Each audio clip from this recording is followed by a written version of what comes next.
बिस्मिल्लाहिर्रहमानिर्रहीम अस्सलाम वालेकुम। आई एम ख्वाजा मोहसिन इनाम। स्टूडेंट्स, इस लेक्चर में हम डिस्कस करेंगे procedure for graphic a linear inequality in one और टू वेरिएबल्स और उसके बाद एक्सरसाइज 5.1 के कुछ प्रॉब्लम सॉल्व करेंगे। तो आइए शुरू करते हैं। स्टूडेंट्स, जब हमें किसी लीनियर इनइक्वालिटी का ग्राफ ड्रॉ करना होगा तो सबसे पहले हम लिखेंगे उस लीनियर इनइक्वालिटी की एसोसिएटेड या कोरेस्पॉन्डिंग इक्वेशन। तो यह है हमारा स्टेप 1।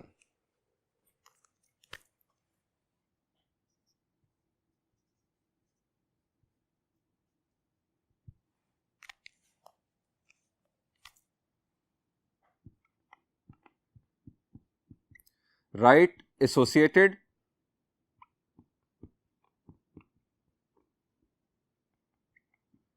इक्वेशन। याद रखिएगा, एसोसिएटेड इक्वेशन को हम कोरेस्पॉन्डिंग इक्वेशन भी कहते हैं। फर्ज करें कि हमें इनइक्वालिटी गिवन है 3x + 7y ग्रेटर देन और इक्वल टू 21। ये मैं अलहदा से लिख रहा हूं, ये स्टेप्स का हिस्सा नहीं है, ये मैं आपको समझाने के लिए साथ साथ एग्जाम्पल कोट कर रहा हूं। फर्ज करें हमारे पास इनइक्वालिटी गिवन थी 3x + 7y ग्रेटर देन और इक्वल टू 21। आप जानते हैं कि हमें इसी किस्म की कोई इनइक्वालिटी गिवन होगी वन और टू वेरिएबल्स में। अब इसकी एसोसिएटेड इक्वेशन क्या होगी? जी, हम इस साइन ऑफ इनइक्वालिटी को हटाकर इसकी जगह पर इक्वल टू लिख देंगे, यानी इसकी एसोसिएटेड इक्वेशन हम लिखेंगे 3x + 7y इक्वल टू 21। अब सवाल यह है कि हम एसोसिएटेड इक्वेशन लिखते क्यों हैं? स्टूडेंट्स, हमने लास्ट लेक्चर में डिस्कस किया था कि लीनियर इनइक्वालिटी से बनता है एक रीजन। अब उस रीजन की हमें चाहिए होती है बाउंड्री लाइन। अब उस बाउंड्री लाइन को ड्रॉ करने के लिए हम उस इनइक्वालिटी से बना लेते हैं एक इक्वेशन।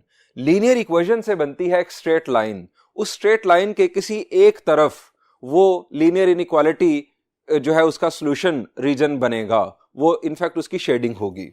ये हमारे पास आ गई इसकी एसोसिएटेड इक्वेशन। अब हमें इस लीनियर इक्वेशन की मदद से स्ट्रेट लाइन ड्रॉ करनी है। अब स्ट्रेट लाइन अगर ड्रॉ करनी है तो हमारे पास कुछ पॉइंट्स होने चाहिए कि जिनकी मदद से हम वो स्ट्रेट लाइन ड्रॉ कर सकें। मैंने आपको लास्ट लेक्चर में बताया था कि अगर लीनियर इक्वेशन के अंदर दो वेरिएबल्स हों तो किस टाइप की लाइन बनती है? जी, हमने लास्ट लेक्चर में डिस्कस किया था, स्लांट लाइन बनती है। अब उस स्लांट लाइन को ड्रॉ करने के लिए स्टूडेंट्स हमारे पास कम से कम 2 पॉइंट्स होने चाहिए, कम से कम 2 पॉइंट्स। उन 2 पॉइंट्स को ज्वाइन करने से हम उस लाइन को ड्रॉ करने के काबिल होंगे एक्स वाई प्लेन के अंदर। अब वो 2 पॉइंट्स, यानी एक पॉइंट उसका एक्स और वाई कोऑर्डिनेट और फिर दूसरा पॉइंट उसका एक्स और वाई कोऑर्डिनेट, हम उन 2 पॉइंट्स को लोकेट करेंगे एक्स वाई प्लेन पे और उन दोनों को आपस में ज्वाइन करेंगे। अब मुझे चाहिए 2 पॉइंट्स, तो क्या करना चाहिए? जी, आप में से बात स्टूडेंट्स के जहन में फौरन सही आइडिया आ गया होगा कि हम एक्स को कोई एक वैल्यू दें, अपनी मर्जी से कोई वैल्यू दे दें और उसके बदले में हमें मिल जाएगी y की वैल्यू। फर्ज करें हम x को वैल्यू देते हैं 1। अगर मैं x को वैल्यू दूंगा 1 तो 3 1s are 3, ये 3 सब्ट्रैक्ट होगा 21 में से तो यहां पर आ जाएगा 18। 7 डिवाइड करेगा 18 को तो y की वैल्यू आ जाएगी 18/7। ये हमारे पास आ गया एक पॉइंट। दूसरा पॉइंट, आप x को कोई और वैल्यू दे दें, x को इस दफा वैल्यू दे दें आप 2। आप कोई भी वैल्यू दे सकते हैं, चूंकि ये एक लीनियर इक्वेशन है, x और y आप इन्हें कोई भी वैल्यू असाइन कर सकते हैं, उसके बदले में आपको y की वैल्यू मिल जाएगी। कोई जरूरी नहीं था कि आप x को वैल्यू दें, आप y को वैल्यू देकर x की वैल्यू भी कैलकुलेट कर सकते हैं। आपको इनफैक्ट 2 पॉइंट्स चाहिए।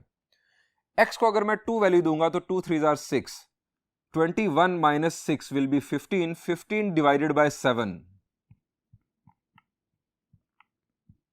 ये हमारे पास आ गया दूसरे पॉइंट का y कोऑर्डिनेट। xy प्लेन के अंदर हम इन 2 पॉइंट्स को लोकेट करेंगे, इन दोनों की जगह पर डॉट लगाएंगे और फिर इन दोनों पॉइंट्स को ज्वाइन करने से हमें मिल जाएगी स्ट्रेट लाइन। अब वो स्ट्रेट लाइन किस तरह की होगी मैं आपको यहां पर बता रहा हूं एनिमेशन के जरिए। स्टूडेंट्स, ये हमारे पास एक्स वाई प्लेन। अब मैं आपको एक और बात यहां पर बता दूं, इस पूरे चैप्टर के लिए आपको ग्राफ पेपर की जरूरत नहीं है, प्रॉपर ग्राफ पेपर की जरूरत नहीं है।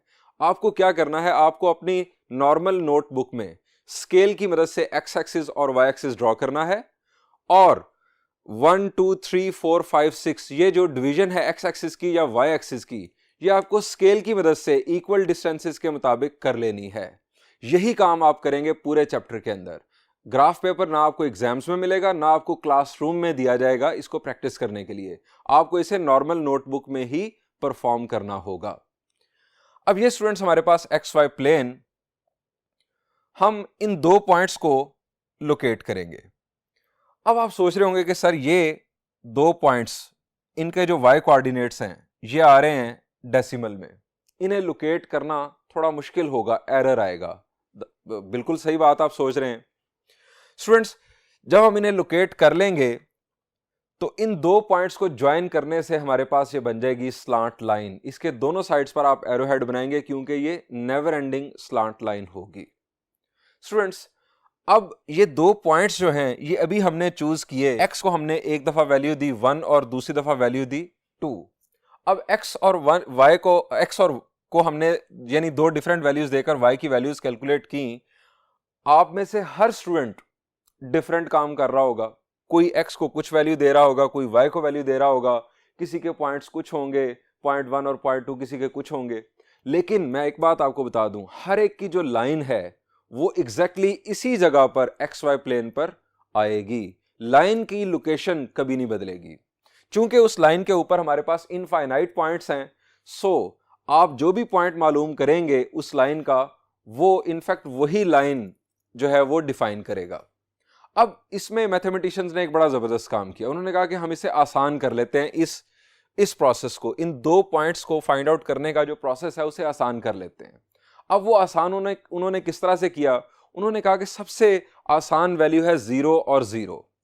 अब 0 और 0 से क्या मुराद है, मैथमेटिशियंस ने ये नहीं कहा कि आप x को वैल्यू दे दें 0, ये टर्म एलिमिनेट हो जाएगी। x को जब वैल्यू देंगे 0 तो y की वैल्यू आ जाएगी, और फिर जब y को वैल्यू देंगे 0 तो x की वैल्यू आ जाएगी। मैं आपको ये करके दिखाता हूं। अगर आप x को 0 करेंगे तो y की वैल्यू आ जाएगी 3।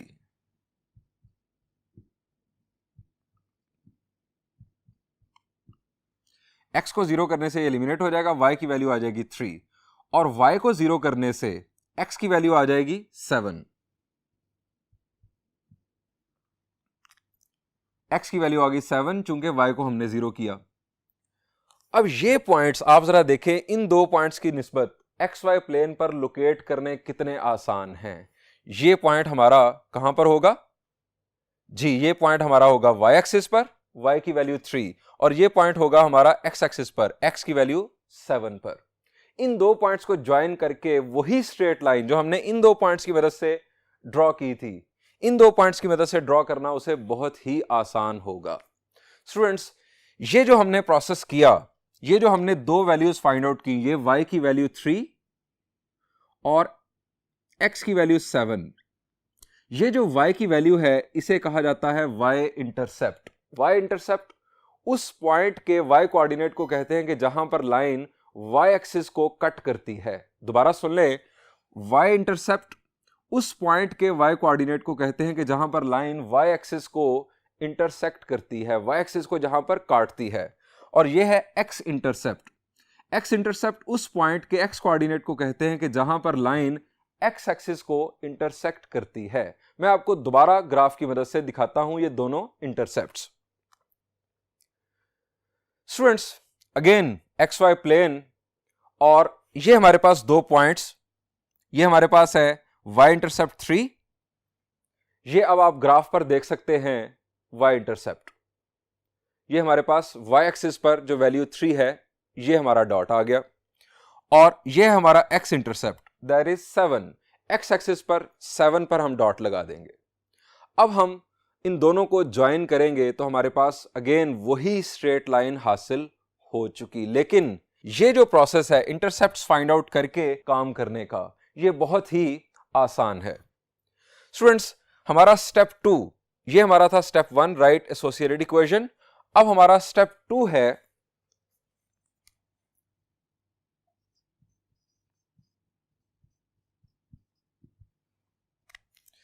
Find x and y intercepts. Again मैं आपको बता दूं कि आप कोई भी 2 पॉइंट्स मालूम कर सकते हैं उस लाइन के, और उनको दोनों को ज्वाइन करने से आप उस स्ट्रेट लाइन को ड्रॉ कर सकते हैं, लेकिन इंटरसेप्ट्स मालूम करना ये ज्यादा सिंपल स्ट्रेटेजी है, कैलकुलेशन में बहुत आसानी हो जाती है।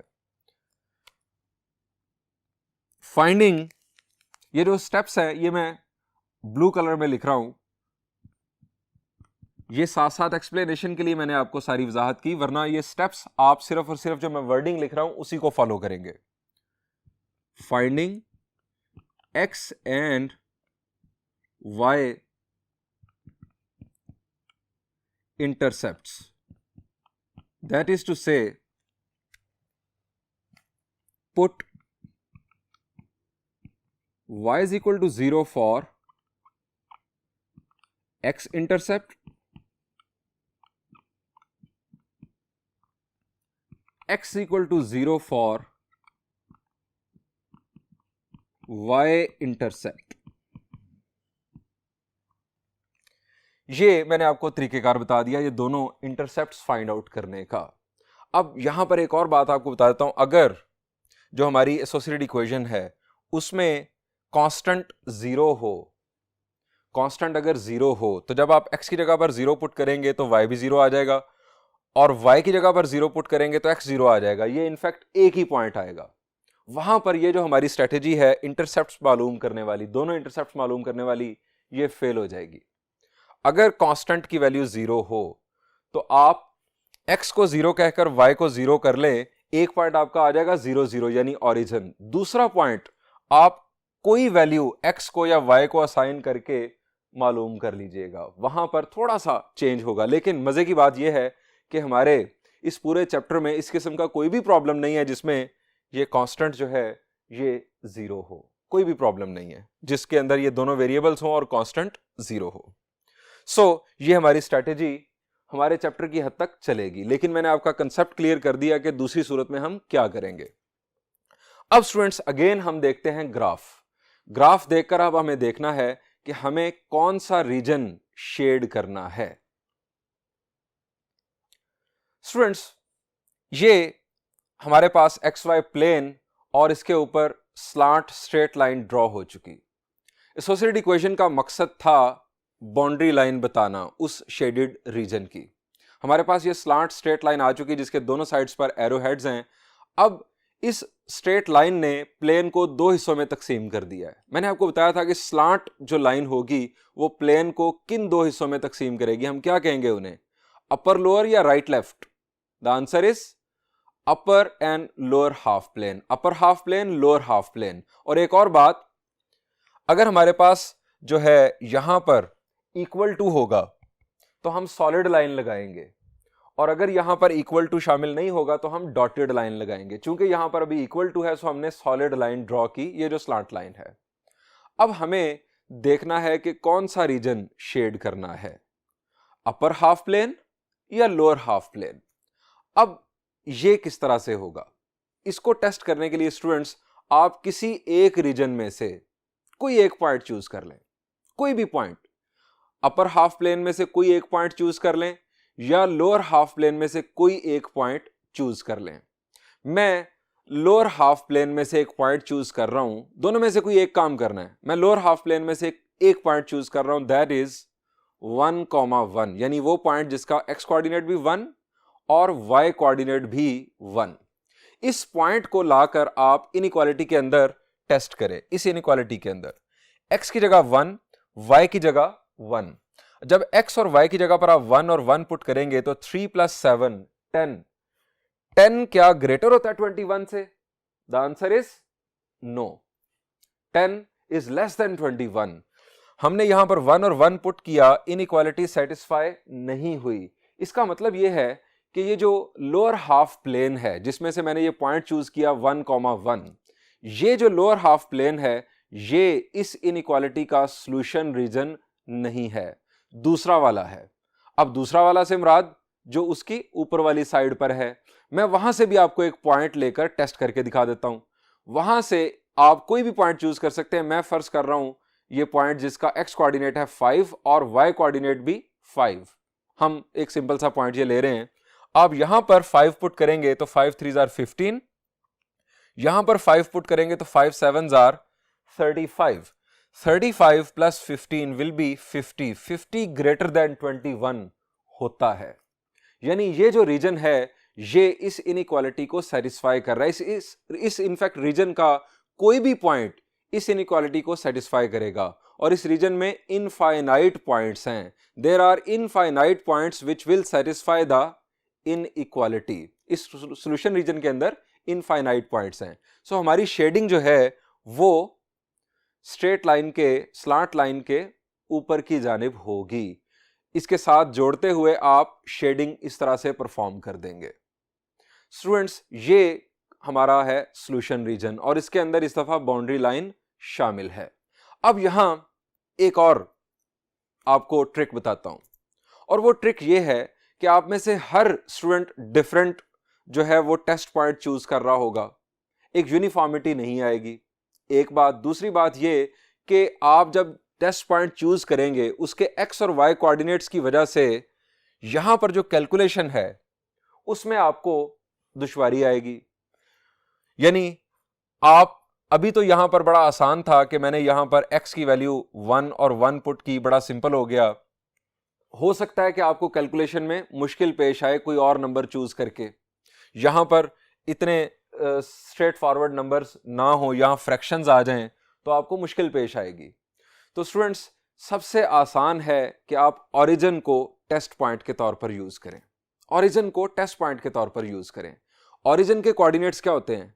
The answer is 0 0। यहां पर 0 पुट करेंगे ये 0, यहां पर 0 पुट करेंगे ये 0। अब मैं इसी पर ओरिजिन को टेस्ट पॉइंट के तौर पर यूज कर रहा हूं। जब आप यहां पर 0 पुट करेंगे तो ये आ जाएगा 0 ग्रेटर देन 21। नहीं होता।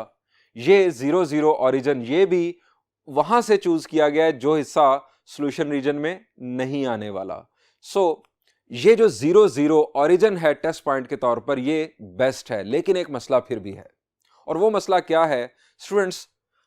अगर आपका जो कांस्टेंट है ये 0 होगा, अगर ये कांस्टेंट 0 होगा लीनियर इनइक्वालिटी के अंदर, तो फिर ये जो ओरिजिन है टेस्ट पॉइंट के तौर पर ये आप यूज नहीं कर पाएंगे। उसकी वजह क्या है? यहां पर आ गया 0, तो यहां 0 0 जब आप पुट करेंगे तो 0 इक्वल टू 0। ये इनफैक्ट उस वक्त होगा जब यहां पर 0 आ जाएगा, तो उस वक्त जो आपकी लाइन है, जो स्लांट लाइन है, ये इनफैक्ट ओरिजिन में से पास कर रही होगी। हमें पॉइंट वो चूज करना होता है जो लाइन पर ना हो। लेकिन मैं आपको पहले भी बता चुका हूं कि हमारे पास जितने भी इस चैप्टर के अंदर लीनियर इनइक्वालिटीज गिवन हैं, सब में यहां पर नॉन जीरो नंबर गिवन है। सो ओरिजिन टेस्ट पॉइंट के तौर पर हर दफा यूज किया जा सकेगा। लेकिन यह याद रखिएगा कि अगर यहां पर 0 आ जाए, कांस्टेंट 0 हो जाए, तो बनने वाली स्ट्रेट लाइन ओरिजिन से पास करेगी। कोई भी लीनियर इक्वेशन हो, अगर उसके अंदर कांस्टेंट की वैल्यू 0 हो, तो स्ट्रेट लाइन जो होगी, चाहे वो हॉरिजॉन्टल हो, चाहे वो वर्टिकल हो, चाहे वो स्लांट हो, वो ओरिजिन से पास कर जाएगी। इस सूरत में जो आपका ओरिजिन टेस्ट है ये फेल हो जाएगा, क्योंकि ओरिजिन बुनियादी तौर पर उस लाइन के ऊपर मौजूद होगा। आपको फिर लाइन से हटके कोई और पॉइंट टेस्ट पॉइंट के तौर पर चूज करना होगा। तो हम बढ़ते हैं अब स्टेप नंबर 3 लिखने की जानिब। यहां तक अभी हम स्टूडेंट्स स्टेप नंबर 2 लिख चुके हैं। अब हम नेक्स्ट बोर्ड पर लिखते हैं step number 3।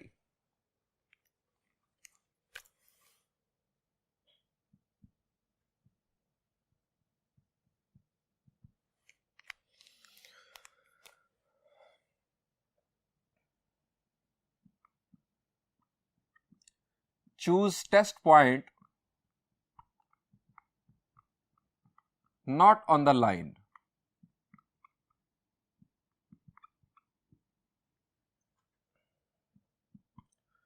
To determine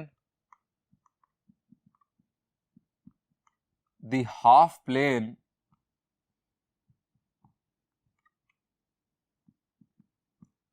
to be shaded.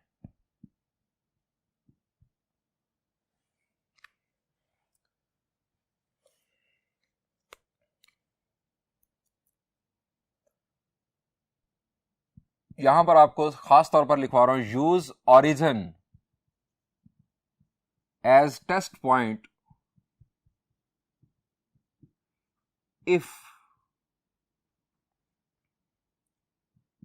it is not on the line। अगर ओरिजिन लाइन पर नहीं आ रहा तो ये बेस्ट टेस्ट पॉइंट होगा, क्योंकि इसकी कैलकुलेशन बहुत आसान होगी। एक्स और वाई 0, आपका काम फौरन हो जाएगा। स्टेप नंबर 4,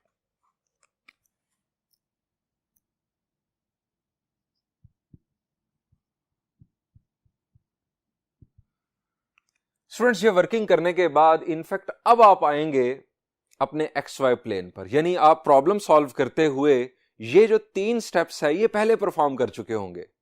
ये 3 स्टेप्स परफॉर्म करने के बाद आप x axis y axis draw करेंगे स्केल के मुताबिक इक्वल डिस्ट्रीब्यूशंस करके, और फिर आप वो स्ट्रेट लाइन ड्रॉ करेंगे। मैंने आपको एक्सप्लेन करने के लिए कुछ बातें पहले बताई, लेकिन जो सीक्वेंस है सॉल्यूशन का वो ये होगा। स्टेप नंबर 4, आप इंटरसेप्ट्स को ज्वाइन करके वो स्ट्रेट लाइन ड्रॉ करेंगे। ड्रॉ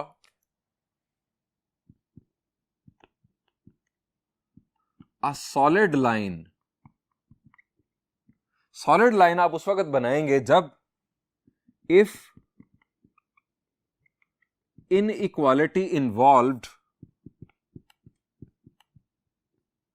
ग्रेटर देन और इक्वल टू और लेस देन और इक्वल टू। अगर इक्वल टू शामिल होगा इनइक्वालिटी के अंदर तो आप यानी सॉलिड लाइन ड्रॉ करेंगे, और दूसरी तरफ draw dotted line if inequality involved greater than और लेस देन। जब ये सिंबल्स इन्वॉल्व होंगे तो आप डॉटेड लाइन ड्रॉ करेंगे। इस दफा ये जो बाउंड्री लाइन होगी ये सॉल्यूशन रीजन का हिस्सा नहीं होगी, चूंकि इनइक्वालिटी के अंदर इक्वल टू शामिल नहीं है। इक्वल टू शामिल होने से आप इनफैक्ट लाइन पर आ जाते हैं। Step number 5, last step.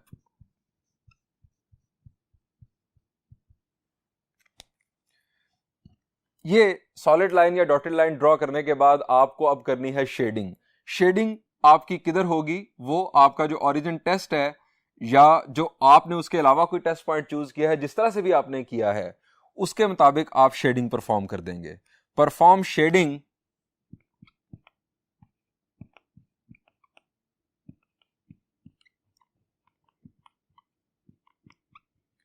According to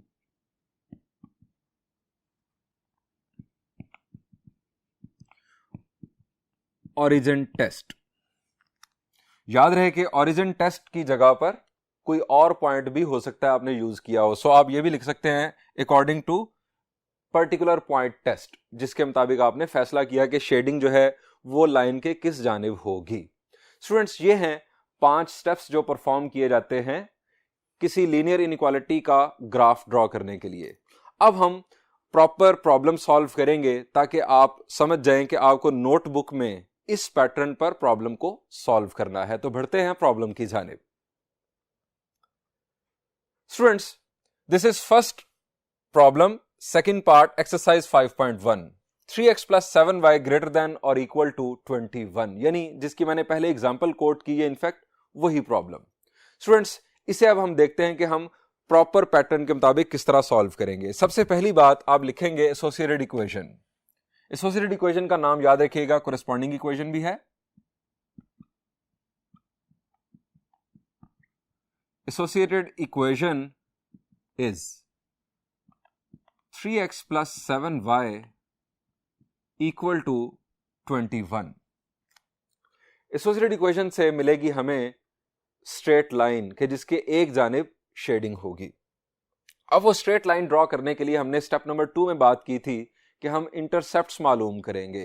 intercepts दोनों हम उस वक्त मालूम कर सकते हैं कि जब कांस्टेंट नॉन जीरो हो, और हमारे तमाम प्रॉब्लम्स में हमें ऐसा ही नजर आएगा। अब इंटरसेप्ट्स मालूम करने के लिए हम यहां पर हेडिंग देंगे फाइंडिंग इंटरसेप्ट्स।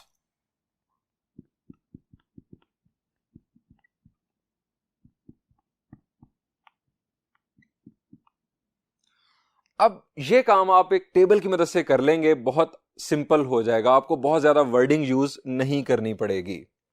आप बना लेंगे एक छोटा सा टेबल स्केल की मदद से ताकि खूबसूरती आए।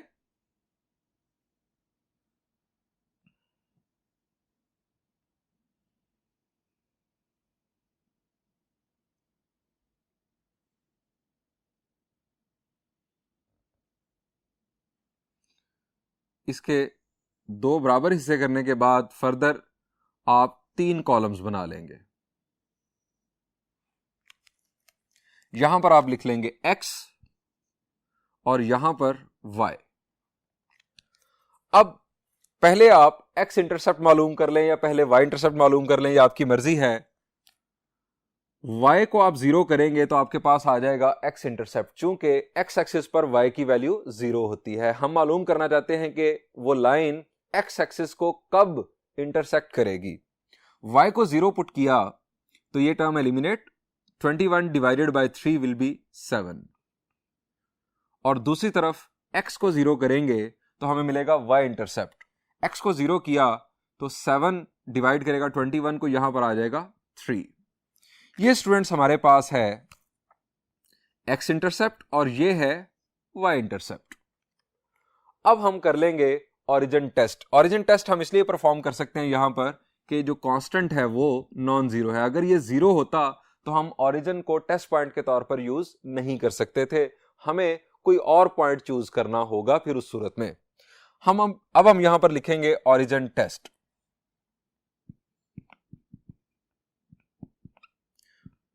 ओरिजिन टेस्ट फैसला करेगा कि शेडिंग किस जानिब होगी।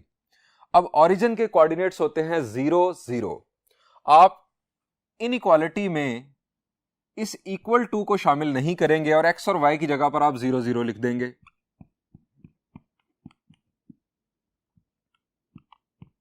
अब आपके ज़हन में फौरन सवाल आ गया होगा कि इक्वल टू शामिल क्यों नहीं करना।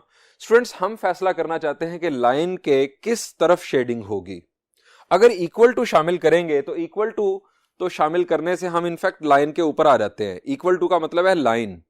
हम तो ये देखना चाहते हैं कि हमने लाइन के किस तरफ जाना है, लाइन की कौन सी साइड हमारी सॉल्यूशन वाली साइड है। सो हम इक्वल टू ओरिजिन टेस्ट या टेस्ट पॉइंट जो भी हम चूज करेंगे उसमें यूज नहीं करेंगे। यहां पर लेफ्ट साइड पर आ गया 0 0 ग्रेटर देन 21 नहीं होता, हम यहां लिखेंगे फॉल्स। फर्ज करें कि यहां पर होता लेस देन और इक्वल टू, यहां पर आ जाता लेस देन, यहां पर आ जाता लेस देन 0 लेस देन 21, तो यहां पर लिखा जाता ट्रू। ओरिजिन टेस्ट फॉल्स हो जाए तो इसका मतलब है कि ओरिजिन शेडिंग में शामिल नहीं होगा, और अगर ओरिजिन टेस्ट ट्रू हो जाए तो इसका मतलब है ओरिजिन शेडिंग के अंदर शामिल होगा, ओरिजिन वाली साइड शेड होगी। स्टूडेंट्स, यानी एक लीनियर इनइक्वालिटी के लिए जिसके अंदर 2 वेरिएबल्स हों, ये प्रोसेस करने के बाद हम बढ़ेंगे एक्स वाई प्लेन की जानिब, यानी हम अब इस लीनियर इनइक्वालिटी का ग्राफ ड्रॉ करेंगे। ये स्टूडेंट्स हमारे पास एक्स एक्सिस वाई एक्सिस, मैंने आपको पहले भी बताया कि आपको ग्राफ पेपर यूज नहीं करना, आपको स्केल की मदद से एक्स एक्सिस और वाई एक्सिस ड्रॉ करना है और इक्वल डिस्ट्रीब्यूशन कर लेनी है एक्स एक्सिस पर भी और वाई एक्सिस पर भी। अब हम दोनों इंटरसेप्ट्स यहां पर लोकेट करेंगे। हमारे दोनों इंटरसेप्ट्स हैं, एक्स इंटरसेप्ट है 7 और वाई इंटरसेप्ट हमने मालूम किया था 3। ये हमारे पास मौजूद, आप यहां से देख सकते हैं, एक्स इंटरसेप्ट 7 और वाई इंटरसेप्ट है 3। इन दोनों का डॉट हम प्लेस करेंगे। ये हमने दोनों डॉट्स प्लेस कर दिए। अब इन दोनों डॉट्स को ज्वाइन करने से हमें मिल गई स्लांट लाइन। दोनों साइड्स पर एरो हेड लगाना ना भूलिएगा क्योंकि ये नेवर एंडिंग है। अब हमें शेडिंग करनी है। हमारा ओरिजिन टेस्ट फॉल्स आ चुका है, यानी ओरिजिन टेस्ट फॉल्स आने का मतलब है कि ओरिजिन शेडिंग में शामिल नहीं होगा, आप opposite side of origin shade करेंगे। तो स्टूडेंट्स, ये हमने शेडिंग परफॉर्म कर दी। ये जिस रीजन में हमने शेडिंग परफॉर्म की है, इस रीजन के अंदर कितने पॉइंट्स है? The answer is infinite points, ये जो बाउंड्री लाइन है, स्लांट लाइन, ये भी इस रीजन में शामिल है। इस रीजन में इनफाइनाइट पॉइंट्स हैं। आप उन इनफाइनाइट पॉइंट्स में से कोई भी पॉइंट अगर चूज करेंगे तो वो इस इनइक्वालिटी को जरूर सेटिस्फाई करेगा। This is why this is called this region is called solution region. लेकिन अगर आप दूसरा रीजन देखें जो मैंने शेड नहीं किया, वहां से आप कोई भी पॉइंट चूज करें, वो इस इनइक्वालिटी को सेटिस्फाई नहीं करेगा। That region is not solution region of this inequality.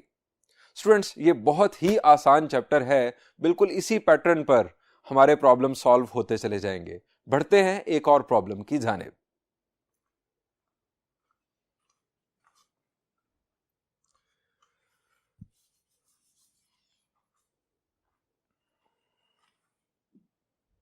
Students, ये स्पेशल प्रॉब्लम हमें इस इनइक्वालिटी का सॉल्यूशन रीजन शेड करके दिखाना है। स्टूडेंट्स, ये स्पेशल प्रॉब्लम इसलिए है कि यहां पर कांस्टेंट की वैल्यू 0 है। जब कांस्टेंट की वैल्यू किसी लीनियर इनइक्वालिटी के अंदर 0 हो जाए, खास तौर पर जिसके अंदर दो वेरिएबल्स मौजूद हों, तो उस वक्त हमारे जो स्टेप्स हैं, पांचों स्टेप्स, उनमें क्या प्रॉब्लम पेश आती है एग्जीक्यूट करने में, ये मैं आपके साथ शेयर करना चाहता हूं। स्टेप 1 था हमारा राइट एसोसिएटेड इक्वेशन। कोई मसला नहीं, स्टेप में आप ये स्टेप परफॉर्म कर सकते हैं।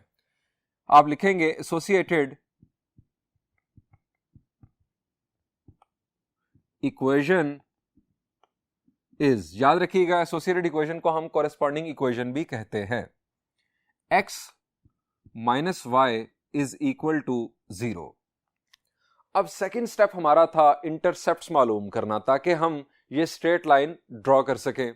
अब x इंटरसेप्ट के लिए हम y0 पुट करते हैं और y इंटरसेप्ट के लिए x0 पुट करते हैं। जब आप x को 0 पुट करेंगे तो y की वैल्यू 0 आ जाएगी, और जब आप y को 0 पुट करेंगे तो x की वैल्यू 0 आ जाएगी। यानी ये दो पॉइंट्स नहीं आ रहे कि जिनको ज्वाइन करने से आपको ये स्लांट लाइन मिलेगी। ये इनफैक्ट एक ही पॉइंट आ रहा है 0,0, ये एक ही पॉइंट आ रहा है। आपको चाहिए दो पॉइंट्स। तो स्टूडेंट्स, जब कांस्टेंट आपके पास लीनियर इनइक्वालिटी में 0 हो तो याद रखें कि उससे बनने वाली जो एसोसिएटेड इक्वेशन होगी, जाहिर बात है उसमें भी 0 आ जाएगा कांस्टेंट, तो उससे बनने वाली जो स्ट्रेट लाइन होगी वो ओरिजिन से जरूर पास करेगी। दोबारा सुन लें, अगर लीनियर इक्वेशन में कांस्टेंट की वैल्यू 0 हो तो बनने वाली लाइन ओरिजिन से पास कर रही होगी।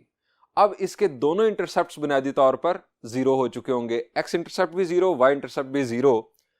हमारे पास एक पॉइंट हासिल होगा। इस सूरत में आप कोई और दो पॉइंट्स फाइंड आउट कर लें, कोई भी और दो पॉइंट्स फाइंड आउट कर लें। आपको तो दो पॉइंट्स चाहिए बुनियादी तौर पर। अब आप क्या करेंगे, आप x को कोई और दो वैल्यूज दे लें ताकि आपको दो पॉइंट्स मिल जाएं। मैं यहां पर कर रहा हूं, यहां हम लिखेंगे फाइंडिंग 2 पॉइंट्स। मैंने पहले लिखा था लास्ट टाइम फाइंडिंग इंटरसेप्ट्स, अब आप लिख लें फाइंडिंग 2 पॉइंट्स। वही टेबल बना लें।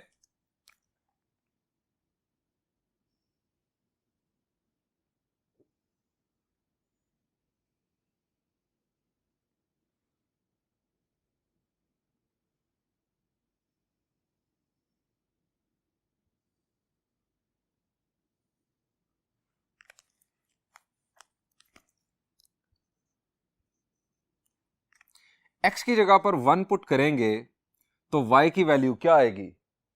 जी, x की जगह जब हम 1 पुट करेंगे तो y की वैल्यू भी 1 आ जाएगी। ये हमारा एक पॉइंट आ गया, x कोऑर्डिनेट 1, y कोऑर्डिनेट 1। आप y को अब वैल्यू असाइन कर लें या दोबारा x को ही कर लें। x को जब हम 2 पुट करेंगे तो y की वैल्यू भी 2 आ जाएगी। यानी ये आपका P1 और ये आपका P2, 1,1 और 2,2। ये दोनों पॉइंट्स एक्स वाई प्लेन पर हम लोकेट कर लेंगे, कोई मसला ही नहीं होगा। अब इसके बाद हमारा तीसरा स्टेप है टेस्ट पॉइंट चूज करना। अब स्टूडेंट्स अगेन याद रखें कि जब कांस्टेंट की वैल्यू 0 हो चुकी होगी लीनियर इनइक्वालिटी के अंदर, तो आप ओरिजिन को टेस्ट पॉइंट के तौर पर यूज नहीं कर सकेंगे, क्योंकि यहां पर 0 0 लिखने से 0 लेस देन और equal to 0, 0 is equal to 0, ये सिचुएशन आ जाएगी। अब ओरिजिन जो है ये उस स्ट्रेट लाइन पर मौजूद है, आपको उस स्ट्रेट लाइन से ऊपर या नीचे कोई पॉइंट चूज करना है, कोई और पॉइंट चूज करना है इनफैक्ट। अब हम क्या करेंगे, हम लाइन से हट के कोई और पॉइंट चूज कर लेते हैं। अब लाइन से हट के कोई कैसे पॉइंट आप चूज कर सकते हैं, आप ये भी कर लेंगे, आप पहले लाइन ड्रॉ कर लें, आपको पता चल जाएगा कि ये दो रीजन्स हैं, इन दोनों में से कोई एक पॉइंट मुझे चूज करना है। अब स्टूडेंट्स यहां पर मैं आपको एक सिंपल एग्जांपल दे रहा हूं, आप चूज कर लें पॉइंट, ये पॉइंट लाइन पर नहीं है 5,4। ये पॉइंट लाइन पर क्यों नहीं है, आप अगर ये x और y की वैल्यूज यहां पर पुट करें तो ये इस इक्वेशन को सेटिस्फाई नहीं कर रहा। अगर पॉइंट इस इक्वेशन को सेटिस्फाई कर दे तो वो उस लाइन का पॉइंट होगा। 5 - 4, 5 - 4 विल बी 1, 1 लेस देन 0 नहीं होता। जिस रीजन में से मैंने ये पॉइंट चूज किया है वो रीजन शेड नहीं होगा, दूसरी साइड शेड हो जाएगी। ये हमारा होगा तरीकेकार। आप 5,4 के अलावा भी कोई पॉइंट चूज कर सकते हैं, कोई मसला नहीं। There are infinite options. आप यहां लिखेंगे टेस्ट पॉइंट,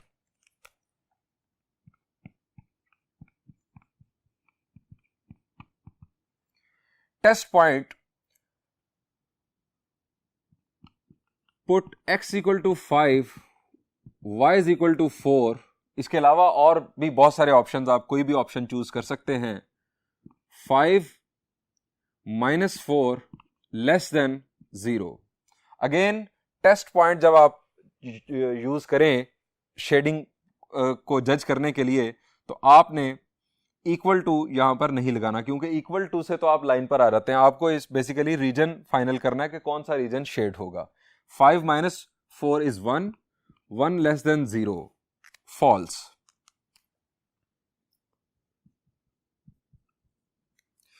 यानी जिस रीजन में से आपने ये पॉइंट चूज किया था 5,4, वो रीजन फॉल्स है। दूसरा रीजन आप जाकर शेड कर दें लाइन की दूसरी जानिब।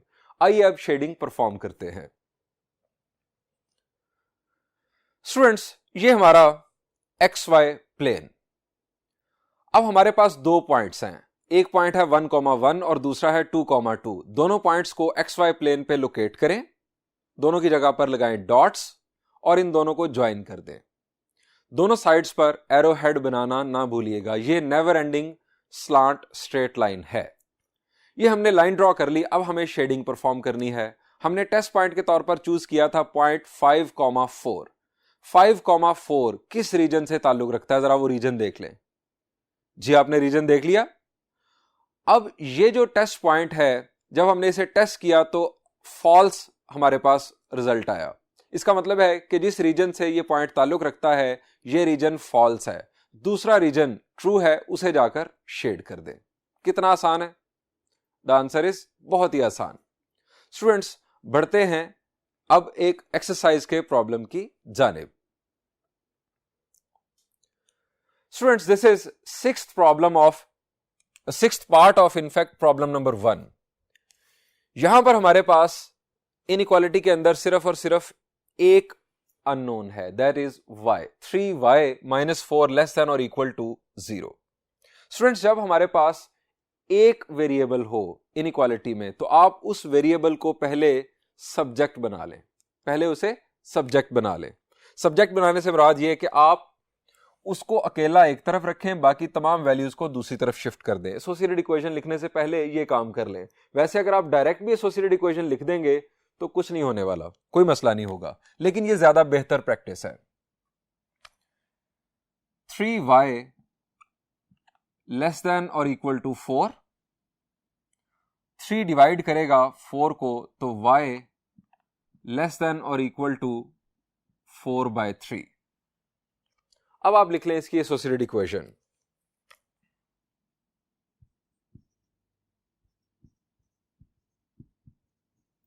Associated equation is y equal to 4/3. Students, y is equal to constant. Line किस तरह की होगी? जी, फर्स्ट लेक्चर में हमने डिस्कस किया था बड़ी तफसील के साथ y is equal to constant किस तरह की लाइन होती है। जी, ये हॉरिजॉन्टल लाइन होती है। क्यों स्टूडेंट्स? y की वैल्यू है कांस्टेंट। y उस वक्त चेंज होता है जब हम ऊपर या नीचे जाएं। y अगर कांस्टेंट है तो इसका मतलब है कि हमारा जो हॉरिजॉन्टल लेवल है ये फिक्स रहेगा। अगर x इक्वल टू कांस्टेंट हो, x चेंज उस वक्त होता है जब हम दाएं या बाएं मूव करते हैं। अगर x की वैल्यू कांस्टेंट हो गई तो इसका मतलब है हम या तो ऊपर जा रहे हैं या नीचे जा रहे हैं। यहां पर है y is equal to constant, so ये हॉरिजॉन्टल लाइन बनेगी। x इक्वल टू कांस्टेंट होता तो वो वर्टिकल लाइन बनती, और अगर दोनों अननोन मौजूद हों इक्वेशन के अंदर तो बनती है स्लांट लाइन, जैसे कि हम पहले दो प्रॉब्लम्स में देख चुके हैं। यहां पर y is equal to constant बननी है हमारे पास हॉरिजॉन्टल लाइन। अब वो हॉरिजॉन्टल लाइन कहां से पास करेगी? स्टूडेंट्स, y की वैल्यू है 4/3। y एक्सिस पर जहां वैल्यू है 4/3 अगर आप कैलकुलेट करें तो ये बनता है 1.333333 नेवर एंडिंग 33, यानी नॉन टर्मिनेटिंग। तो स्टूडेंट्स, वहां से ये हॉरिजॉन्टल लाइन पास करेगी।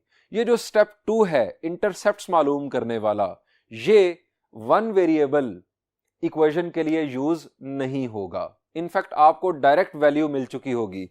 अगर यहां y की वैल्यू 4 होती तो 4 जहां पर है y एक्सिस पर, वहां पर आप एक हॉरिजॉन्टल लाइन ड्रॉ कर देते। अगर y की वैल्यू 2 होती, y इज इक्वल टू 2, तो आप 2 से लाइन पास कर देते। अगर y की वैल्यू -1 होती तो आप -1 से एक हॉरिजॉन्टल लाइन पास कर देते। इसी तरह अगर x इज इक्वल टू 5 होता तो जहां पर x की वैल्यू 5 है x एक्सिस के ऊपर, वहां से आप एक वर्टिकल लाइन ड्रॉ कर देते। बाकी कहानी आप समझ गए। हमें सेकंड स्टेप की यहां पर जरूरत नहीं है।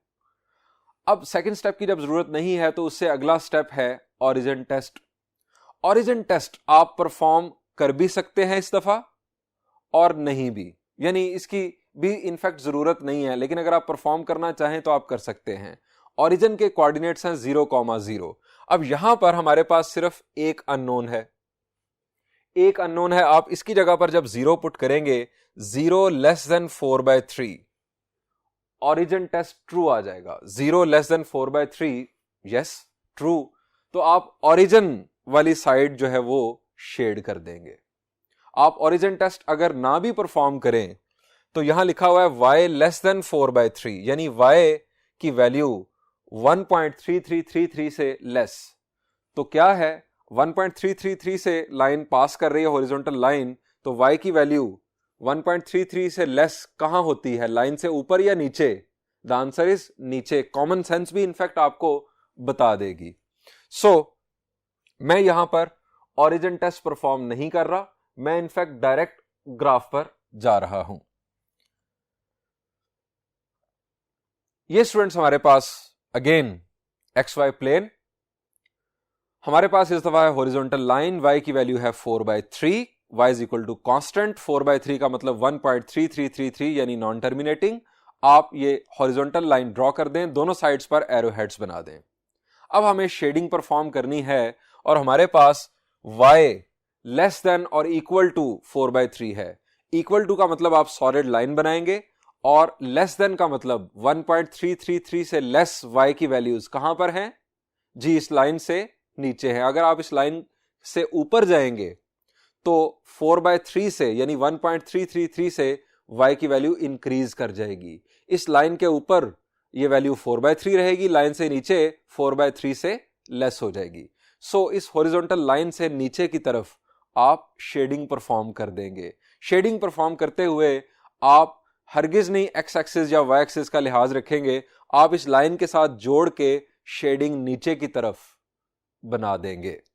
स्टूडेंट्स, ये बहुत ही सिंपल प्रॉब्लम था। ये दो प्रॉब्लम्स मैंने डिस्कस किए प्रॉब्लम नंबर 1 के, एक सेकंड पार्ट और एक ये लास्ट पार्ट यानी 6th पार्ट। इन दोनों पार्ट्स को अच्छी तरह समझने के बाद आप रिमेनिंग पार्ट्स बआसानी खुद सॉल्व कर सकते हैं। मैं अब आपके लिए प्रॉब्लम नंबर 2 का एक पार्ट सॉल्व करता हूं।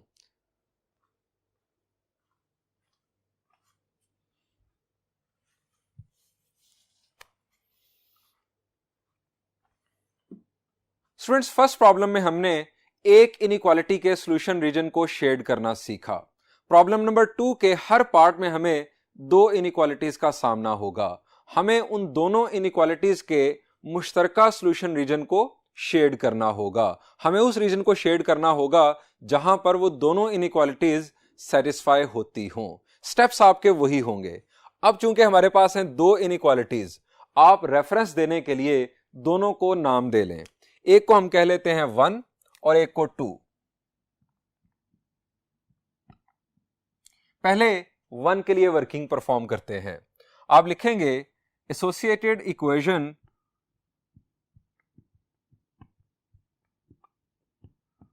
ऑफ 1 इज, 1 की एसोसिएटेड इक्वेशन लिख लें।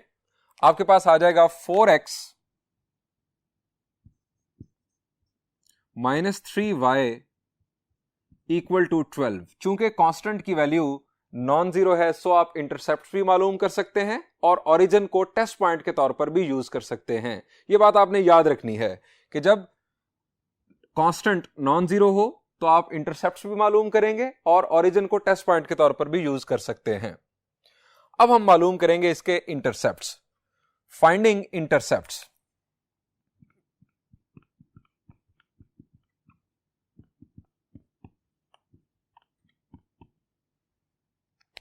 एक और बात जो आपको अब अपनी प्रैक्टिस में लानी है वो ये है कि अब आपके पास दो इक्वेशंस बनेंगी। एक इक्वेशन ये बनी है, एक स्ट्रेट लाइन इससे बनेगी, फिर दूसरी इक्वेशन बनेगी इससे, जिससे दूसरी स्ट्रेट लाइन बनेगी। उन दोनों लाइंस के भी आप नाम रख लें। ये आपके पास फर्स्ट इनइक्वालिटी थी, इससे बनी ये इक्वेशन, इससे बनेगी लाइन 1। आप यहां पर लिख लें थोड़े से फासले पर L1, इस तरह से थोड़े से फासले पर। फाइंडिंग इंटरसेप्ट्स आप बनाएंगे अगेन वो टेबल, स्केल की मदद से बनाइएगा, खूबसूरती आएगी।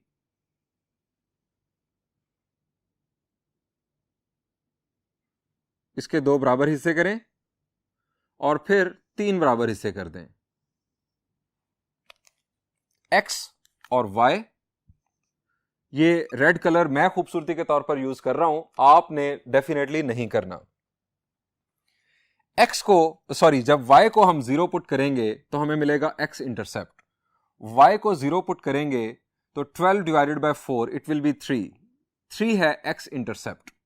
अब हम x को 0 पुट करेंगे, x को 0 पुट करने से 12 डिवाइडेड बाय -3 विल बी -4। -4 है हमारा y इंटरसेप्ट। अब हम करेंगे ओरिजिन टेस्ट।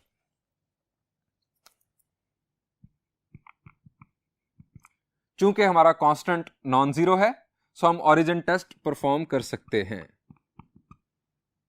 x और y की जगह पर 0 पुट कर देंगे।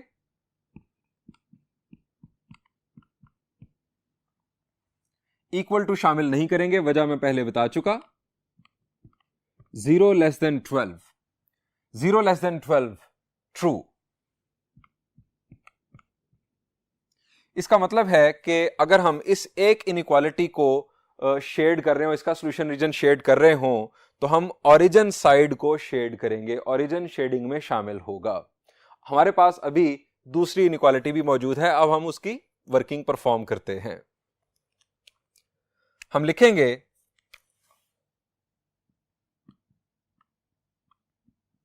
Associated equation of 2 is,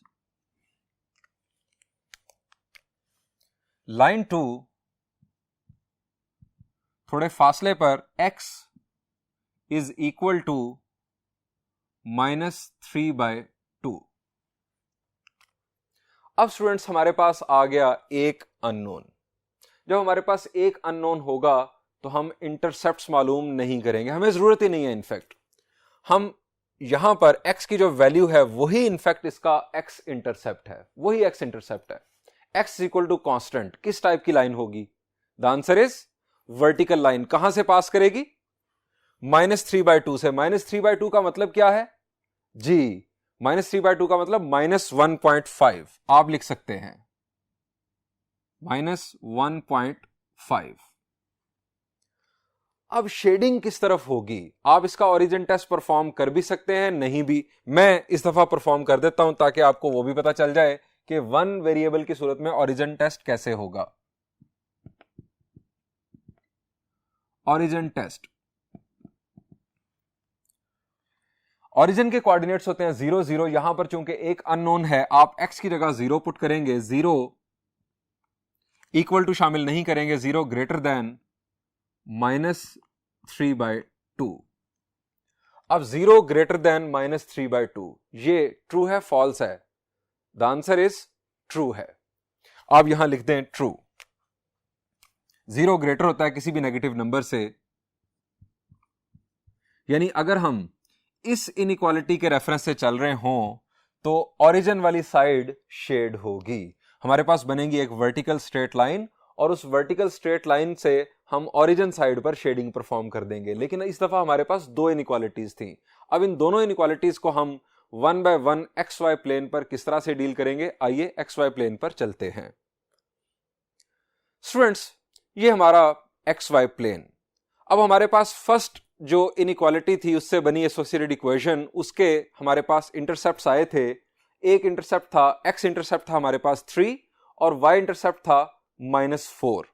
x intercept 3, y intercept -4, इन दोनों इंटरसेप्ट्स को लोकेट करेंगे।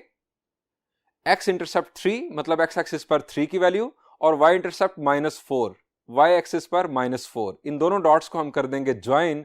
ये बन गई हमारे पास एक स्लांट लाइन। दोनों साइड्स पर एरोहेड लाजमी बनाने हैं। आप इसके साथ, इस लाइन के साथ L1 यहां पर भी लाजमी लिखिएगा। ये जो प्रैक्टिस है ये हमें बहुत ज्यादा काम आएगी आने वाले प्रॉब्लम्स में और एक्सरसाइजेस में। हमारे पास लाइन 1 ड्रॉ हो गई। अब हमें शेडिंग किस तरफ परफॉर्म करनी है। अभी शेडिंग परफॉर्म नहीं करनी, सोचना है सिर्फ कि किस तरफ परफॉर्म होगी। हमारा ओरिजिन टेस्ट ट्रू आया था।